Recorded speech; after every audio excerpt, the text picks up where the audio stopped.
Now, I don't know about you, but I've never had the same experience that Daniel and his friends did. Have you? I mean, none of us here have ever been kidnapped and taken hundreds of miles away from our homeland and forced to worship at the altar of a false idol. But we do live in a culture that calls us to worship false gods. You can make a pretty good argument that the culture we live in worships celebrities. Or you could say that it worships wealth, or that it worships technology or power. All of those are probably true to some degree. But I think mostly those are lesser gods. Mostly I think our culture just calls us to worship ourselves. You know, advertising is totally based on that principle.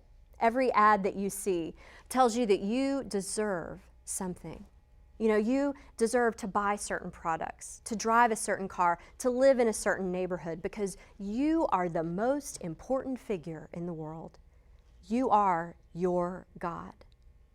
And all of those ads and messages whisper to us that what we desire is most important. It's told to us in policies that encourage us to put ourselves first instead of the least and the lost. It's told to us in messages that from every direction tell us to put number one first and to fill our every desire. Our culture will cheer you on if you make an idol of yourself. That is how we are built.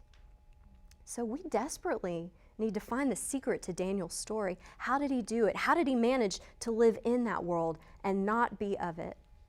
Rather than copying that culture or condemning it, how did he and his friends become icons? Because the Babylonians around them, when they didn't worship their gods, the Babylonians saw right through them and began to worship the God that they loved.